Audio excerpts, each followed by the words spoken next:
right, so they haven't been good enough, but this is a dangerous week to be selling Liverpool and Man City players. But this is why you might want to look at Chelsea and Man United players nice and early with 2 free transfers. This is my Game Week 23 team selection video. Hope you guys are good and you've enjoyed all the midweek football. We're going to do a bit of a deep dive today on 4 teams. We're going to talk City, we're going to talk Liverpool, but we're also going to talk about Man United and Chelsea in detail, all of the key players from those 4 clubs. And then we're going to look at my team in detail as well. We'll also have a good discussion on captaincy this week, as some are looking to go against Erling Haaland. Guys, I would love you to support the video if you can, just by hitting that like button and subscribing if you're new around here. Thank you to all our current subscribers, and drop a comment if you've got a question. I will be sure to respond. But look, in the week, we saw the Champions League football, and it was an indicator of where we're at, state of play, and a really good indicator at Man City. We all expected them to travel, yes, a difficult journey and conditions to play on the fake pitch in minus 15, I think was the feels like temperature. But you expect them to beat Glint, don't you, convincingly? Well, they lost convincingly 3-1, and it wasn't even close. 2.14 XG versus 1.58. They were outplayed, and they never really looked like winning. It wasn't like, when you see a scoreline like that and you see Man City losing, you often will go, oh, I'm going to check out the XG and it's going to be massive towards Man City. And they were just unlucky. They just couldn't convert. They just couldn't hit a barn door. It wasn't like that. They're not playing good football at the minute. And yes, they have a good fixture in Wolves, but you might argue Wolves at Molineux will give City a good game, and it's going to be quite a close football match. It's not a foregone conclusion this weekend that Haaland and Man City run away with it. A month ago, when we saw this fixture coming up in Game Week 23, we were all quite excited about it. We all had, yes, we'll own Triple City, and yes, we'll go Erling Haaland captain. But there's a lot of owners out there that want to discuss Haaland captain, but also they want to consider selling Foden. They want to consider selling Cherki. They want to consider selling O'Reilly, popular Man City assets. Foden and O'Reilly, 2 players I have in my team, they did start in the week. Now, Foden got hooked at half-time at Old Trafford, and he had a hand injury. So I expected a start. I didn't necessarily expect to start on the wing. Doku got rested. Semenyo can't play. And therefore, he went with Foden out wide. And he played Cherki on the right. He played Reinders down the middle with Rico Lewis in the middle and Rodri. It wasn't great. And Foden actually was hooked early. And this was a big indicator for me that I'm worried about a start versus Wolves now. When Pep was going to make an attacking substitution and Marmoush was going to come on off the bench, I wanted to know, Pep, who are you taking off? You're going to take Rico Lewis off and play Foden central? Are you going to take Reinders off, play Foden central? Are you going to take Cherki off, put Marmoush on and Foden on the right? Are you going to take Haaland off? He's having a bad game. The first sub, and it's from a guy that only played 45 minutes the weekend, he's not tired, was Phil Foden. And that was a big indicator for me that Pep's not happy with him. And I love looking at managers' sub order, and it really does give us a good indicator of who's nailed and who's not. And there's been times this season where I've told you, pick Phil Foden, he's absolutely nailed. And yes, he started, the last 12 Premier League games, whatever it is. But his spot in the team now, and I'm telling you this as I think fact, is becoming vulnerable. Yes, there is a very good chance he starts versus Wolves. I'd put him at 60%. But there's also a 40% chance for me that he doesn't start and that Cherki plays the role or Reinders plays the role. Remember, Doku and Semenyo will very likely come back in against Wolves. Both didn't play in the week. There is only now 1 spot available for Foden, Cherki, Reinders, if I'm right, and he plays with the 2 wingers. Foden at the moment is number 1 pick, but it's very close, and Cherki played better than him in the week, and Reinders is always a bit of a goal threat. Now, sure, you can squeeze 2 of the 3 in if Bernardo Silva doesn't play, and there's a school of thought that that could happen too, but Foden's vulnerable. And my point being is, Foden is very much a sell in FPL right now, but is he a sell this week, or can you chance it and give him 1 more week? Obviously, we've all wanted Foden to play versus Wolves. We look at the Man City fixtures, and we see Wolves, and we're like, yeah, selling him ahead of that one is surely not the play. Then he goes to Spurs and Liverpool, and the fixtures are fine, Fulham. But in those fixtures, I'm massively worried about starts. He is absolutely a sell for me next week if he's not this week. And Nico O'Reilly is probably the same, guys. I'm worried about Nico O'Reilly. He did get the nod midweek at left back, but now Mark Gahey has joined. Does that push Ake out? Does Ake play left back? Does Aït-Nouri play left back? Aït-Nouri played right back at the weekend, the left-footed Aït-Nouri. There's every chance left back position is Aït-Nouri, Ake, or O'Reilly. And a bit like Foden, it's a lottery. As things stand, who's the favourite to get it against Wolves? Probably O'Reilly just, but it's a 40-30-30. Is that the right maths? Yeah. I'm 40% O'Reilly, I'm 30% Ake, I'm 30% Aït-Nouri. And with that in mind, I don't think I can start O'Reilly, and I think I'll probably just about chance starting Foden. So look, selling Man City after this week, do you keep this week? Stands personal preference and risk appetite. Let's move on away from Man City and talk Man United, because if you're selling City, you might be buying United. I.e., if you're selling Foden, you might be buying Bruno. And Foden's dropped in price this week, and Bruno's gone up in price this week, and that's the move I'm making in 24, I think. However, my hand could be forced. I could go early, and I'll talk about my individual choices in a minute, so stay tuned for that, guys. What I love about Man United, and I got very excited about the Man City performance, and a slight amount of excitement has come off that since I saw Man City get absolutely beaten by the minnows in Europe, Bodo Glimt. And it was a very good performance, but Man City are in a bad spell, and Man City are all over the place at the back. They're going to get better, Man City, with Gahey coming in, but maybe Man United have got a bit excited. And I actually said in my transfer plans, there's every chance by Gameweek 24, I have double or triple Man United. I still think I could have double or triple Man United, but I need to see them versus Arsenal and need to do a bit more scouting. The players I'm really interested in, we're not going to talk Bruno. Bruno's a must, going to become a must. I think Bruno will become one of the best players, if not the best player in the game in the next few weeks, playing higher up the pitch, more goals, more assists, the open play threat. And he's still even got DEFCON versus City, although that will drop a little bit. The players I'm interested in, Dorgu, Ahmad, Maguire, cheap players that others won't look at. The vast majority will go to Mbeumo. I understand it. If he's playing number 9, good finisher. But he's expensive. If you have Bruno and Mbeumo, eggs in baskets, right? If you go Ahmad, you save 2 million. If Ahmad and Dorgu are nailed on the wings, and they played so well on the wings, yes, Ahmad was higher up and Dorgu was deeper, but it was the left forward and the right forward. If they play pretty much every game, and remember, Man United don't have midweek fixtures. Man United get a full week on the training ground, benefits them, but they also don't need to rotate. So every weekend they're fresh and they can play their best 11. And Carrick's going to pick Ahmad every week, I think. Dorgu's vulnerable. He has a bad game, will probably be dropped. This is a team with no Cunha, no Sesko. You've got to try and make space for Dorgu could come out. But for the time being, if Dorgu's playing like he's playing, he's going to keep his spot. Let's see how he plays versus Arsenal. If I'm worried about Dorgu and I need a defender, a cheap one, Maguire's someone to look at. He's 4.3 million, DEFCON, goal threat. United will get some clean sheets in the fixtures after Arsenal. Yes, you're at the bottom of the ticket here, but you take Arsenal out, they shoot right up. Fulham at home, Tottenham at home. Then they travel to West Ham, Everton, Palace at home. It's a good run. I like the United fixtures, and I'm genuinely looking at a double or triple up in 24. The entry point versus Arsenal just doesn't feel right. It's the worst entry point you'll have all season long, going to the Emirates. Probably not. I think Bruno is absolutely fine to buy this week, but the others, not so sure. Ahmad, Dorgu, Maguire. No one's talking about you three. We're all talking about Mbeumo and Bruno. I'm interested in the others as well as, of course, Bruno. And that's why having 2 or 3 free transfers next week could be massive.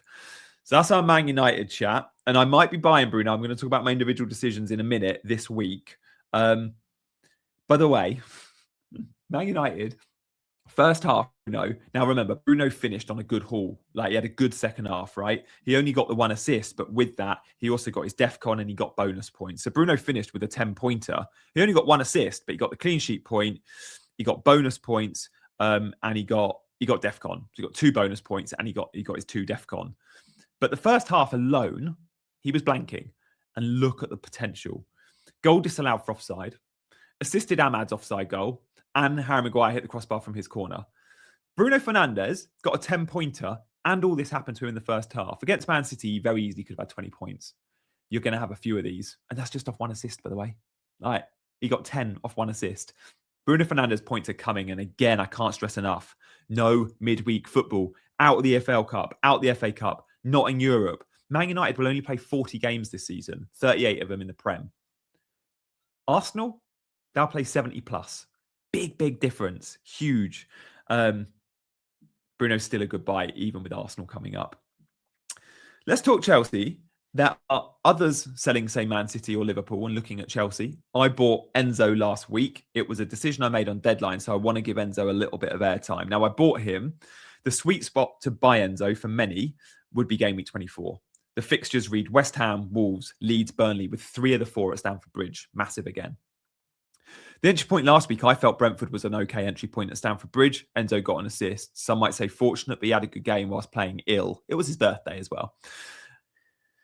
Then he played in the week against Paphos. Really nice average position. Look at where Enzo is playing, and this is where he plays as a left-sided 8. And at times we're going to see Palmer as a right-sided 10 and Enzo as a left-sided 10. Enzo, when he's got two midfielders behind him in Reece James and Caicedo, at times it will be Caicedo and Santos. Enzo has license to get forward. He is the heartbeat of the team quite often. Last night, yes, Reece James had the most passes and Caicedo was central. But in terms of that attacking third, everything does feature Enzo. Enzo had a goal disallowed in the first half. Really good header. He has that box crashing ability. Number 8s this season are doing it, right? There's a fair few that we've not really looked at. Bruno Guimaraes, Reinders early in the season, Enzo Fernandez, Declan Rice. Enzo Fernandez is cheap. He's got the box crashing and he's a 90-minute man. Rossini has spoken about what a class act he is, how he's excited to work with elite players, and he name-dropped Caicedo and he name-dropped Enzo. He name-dropped, I think, Reece James and Cole Palmer too. He mentioned he's a World Cup winner. Huge, huge, huge player for Chelsea. When Palmer's not on the pitch, who takes penalties, Enzo is just over 6 million. Really glad I bought him early, having price rises. Loads will buy in 24. You can buy still in 23. Crystal Palace don't play in Europe this week. But they're winless in what? 10, 11 games? All over the place. Mateta's leaving, Glasner's leaving, Gahey's gone. It's ugly at Selhurst Park right now. This is a good time to go to Selhurst Park because historically that's a tough fixture. Chelsea should get something from that. Enzo looked bright again against Paphos, and he's got an engine. He can play 3 times a week. In terms of other Chelsea players, Chelsea were fortunate to keep a clean sheet against Paphos, against Brentford, and against Paphos they played Badiashile and Fofana. The centre-back pairings are changing every week under Rossini. Now, while Chalobah has been the best pick this season, second best performing defender in the game, Chalobah, been amazing. I cannot guarantee Chalobah's going to be a pick in the next 5-6 games. I look at these fixtures and I can't tell you the centre-back pairing. And if Chelsea go and buy a centre-back, let's say they go and get someone. They've been linked with a French kid. They've been linked with Senesi. Very different profiles there, the 29-year-old or the kid. Let's say that centre-back comes in and starts. Well, who's going to work alongside him? Fofana, Badiashile, Tosin, injured at the moment, but we're back soon. Or Chalobah. Probably Chalobah, but could very easily be one of the others. Which is why I think Chelsea defence right now, I just don't know who I'd pick. Cucurella maybe. Obviously the goalkeeper, Sanchez. And we did see Jorgensen go off injured. Sanchez would be my number 1 Chelsea defender pick. Let's move away from Chelsea. Guys, I would love you to hit that like and subscribe button. Thank you so much for watching this far. I am getting to my team in a minute, but I thought it was important I talk about the key cogs of the key teams. And the other key cog is Liverpool, because many of us own double or triple Liverpool. We all bought Liverpool players, and some bought Liverpool players last week because of Burnley, and boy, did they disappoint. One of the big disappointments for me has been Virgil van Dijk. By the way, again in the Champions League, hit DEFCON last night, kept a clean sheet. That's now clean sheets versus Marseille, but also Real Madrid and Inter. It's amazing. Well played, Virgil owners in UCL fantasy. But if you own him in FPL fantasy, or Fantasy Premier League, you've not had points against Forest, Wolves and Burnley. Clean sheet wipeout. Rubbish. I own Virgil. This shows Real Madrid, Inter, Marseille. He can keep clean sheets. And he did. He went to, was it Arsenal kept a clean sheet recently? He's not a priority sell for me. Would I go buy a Liverpool defender? Probably not. Frimpong, though, would be the one I'd probably buy. He is so high and wide. Interesting. He kind of played the Salah role-ish last night from right back. Salah was a bit more infield, as we can see from the average position. Ekitike played quite far on the left, and Wirtz at times was a false 9. Wirtz is a very good own moving forward. Loads bought him last week. Fair play. I think you got 10 points from him, right? The goal bonus. Szoboszlai was player of the match for me last night. Again, amazing performance. Another one of my players from Liverpool, like Virgil, that is dodging points in FPL, but doing it in UCL fantasy.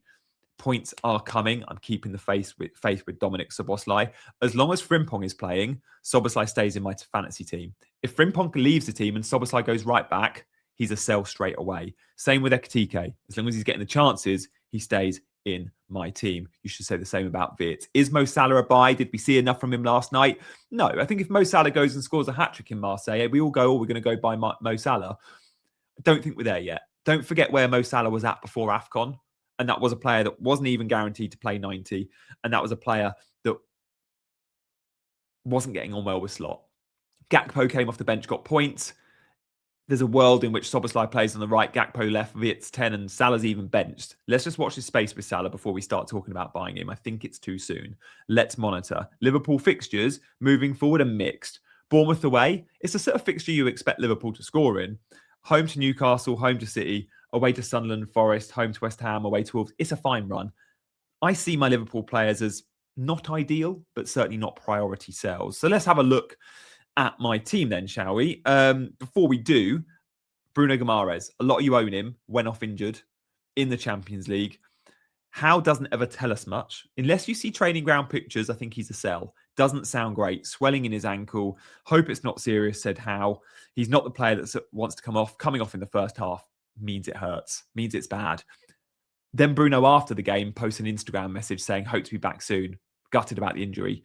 Players don't take to social media to talk about their injury if they're back in 3 days' time. I very much expect Bruno Guimaraes out, which is good for me. I don't own him, and I do own Lewis Miley, who came on for Bruno and actually got the armband. Newcastle captain at 19 years old. Love Lewis Miley. If he plays this weekend, he's in my 11. I'm risking it. He's got a good fixture too, and he's great for DEFCON. Guys, I'd love you to check out the channel memberships if you want to. I'll leave the QR code on screen. Just scan that or click join below. Videos 3-4 times a week that are just members only videos. If you want to watch more video content, short 4 or 5 minute videos. When I do all my streams, guys, or when I do my videos and you want to comment, I'll engage always with members first. Remember that. If you've ever got a question, I'll answer it. So Lewis Miley, you can see there, Villa at home. I'm very happy with that. Villa obviously played Thursday night. Miley should play in the Bruno G role. Let's see. Or in the midfield at least. Who's vulnerable, who's not? 2 free transfers. What could I do? Guys, the only players I'm looking to possibly sell this week are Lewis Potter, Nico O'Reilly, Foden. That's because I'm worried about starts for all 3. Lewis Potter won't start. O'Reilly, I'm like 40, 30, 30 on who plays left back between Aït-Nouri, O'Reilly and Ake. And then Foden, again, I'm like 60% likely he starts, but it's Wolves. If O'Reilly does start versus Wolves, will I be kicking myself if I don't play him? A little bit. But if I get rid of Foden, don't play Foden, he starts versus Wolves, I'll be massively kicking myself because that is a money fixture on paper. Although as I said earlier, I think it could be a tighter game than we think. So where I'm at in terms of players that are vulnerable this week, O'Reilly, Lewis Potter, Foden.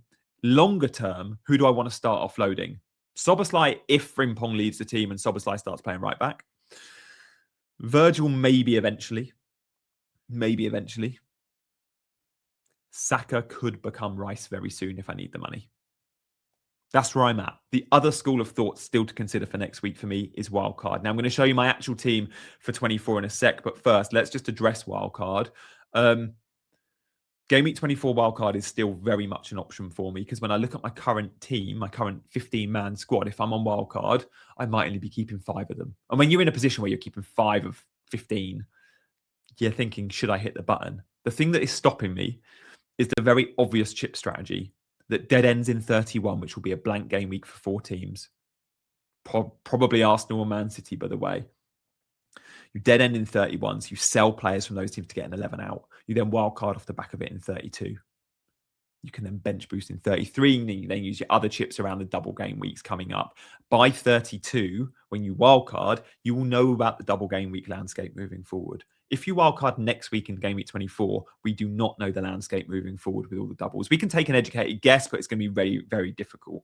If you do wildcard in 24, one thing you have to do to play catch up to those wildcarders is start to think about rolling transfers. If you wildcard in 24, do it with 2 free transfers in the bank or 3, like I will possibly have. Do it and know you can keep rolling. You can roll in 25, roll in 26. You can get to game week 31 when everyone else is wildcarding and still have 5 free transfers and do a mini wildcard anyway. You can still kind of dead end. You can still kind of plan ahead for the doubles, not to quite the same extent. But the benefit of wildcarding 24 would mean, well, you get more points on the board now. You get that better looking team 8 weeks earlier than everyone else. And that is something I'm considering. And that is why I feel like it just makes sense to me this week, if I can, to roll the transfer. But I said the same last week, and I sold Cunha because we heard Cunha wasn't starting, and I went Enzo, 4.6 points, wasn't much different. I have 2 free transfers. If I roll this week, I could go into a wildcard 24 with this team and 3 free transfers. Am I going to wildcard in 24? I'm probably 50-50. But as things stand, the only reason I'm making a transfer this week is if I get bad news. If I hear a leak, Foden's not starting. Or if I hear Man City ITK saying they don't think he's going to start, Foden to Bruno makes sense. If I go Foden to Bruno, the wildcard is less likely because I won't be rolling with the same amount of transfers. So Foden to Bruno is still a move I could make this week. If I don't, Bruno is 100% coming in for me next week, and I'm almost certainly either wildcarding next week or using all 3 transfers. As things stand, I'm benching O'Reilly. I'm not confident about an O'Reilly start. And whilst I'm not confident about Foden's start, I think he's got a higher chance of starting than O'Reilly. And because Bruno G went off injured, I can now start Lewis Miley. Lewis Miley has lost his spot at right back. Trippier is now back fit. Lewis Miley is the first sub at either fullback position, or certainly right back, or any of the midfield positions. If Joel Linton or Tonali or Bruno G or Livramento or Trippier are injured, it's Lewis Miley coming on, who wore the armband at 19, and I just love it. He's been brilliant for me when he's played. I fancy him to get the start with Bruno G being injured. And I think Bruno G probably does miss out given his Instagram post. So because of that injury, it's not forced me into a transfer. If Bruno G didn't get injured, I'd be starting Nico O'Reilly and Foden, and I'd be going, Gianni, they're not both starting, make a transfer. And almost certainly would have had to make a defender transfer, which I didn't want to do because I don't know what Chelsea defender I want to buy, and I still don't know what Man United defender I want to buy. And ideally, if I'm making an O'Reilly or a Lewis Potter transfer, it's to Maguire or Dorgu or a Chelsea defender. And I need another week to scout Chelsea. And I certainly need another week to scout Man United before I commit. I can now do that defender transfer in game week 24. I hope that all makes sense. Shall we talk captaincy? Yeah, I think we should. Who are the main candidates this week, guys? Like with Arsenal player Man United, we kind of take Saka and Rice and Gabriel and Bruno Fernandes off the menu, right? Given the fixture. That leaves us with other top teams that include, you might say Chelsea if you own a Palmer, but Selhurst Park is still, even with all that going on, a tricky place to go. And then you look at Liverpool and go, Bournemouth away. They should score there, but Bournemouth played well on Monday night. Liverpool played midweek. They went to Marseille. They could be tired. Committing to a Liverpool player who have been flaky at best, again, doesn't feel great. So it's slim pickings for captaincy. It really is. Some might own an Aston Villa player. Newcastle, tough fixture. Some might own... Where else would you go? If you own Igor Thiago, a Brentford player, genuinely, I think Brentford might be my pick this week. It'd be Igor Thiago at home, where he's awesome to Forest. Yeah, I could go there if I wasn't going Haaland. But I'm going Erling Haaland. And the reason it's a discussion this week is there has been some Man City fan accounts that are suggesting that Haaland won't start versus Wolves, that he needs to rest. I don't see it.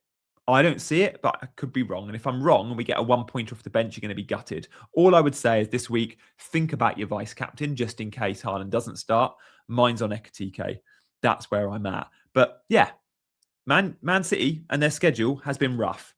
Man City are not functioning well. Haaland's not functioning well. They do have an EFL Cup semi-final coming up.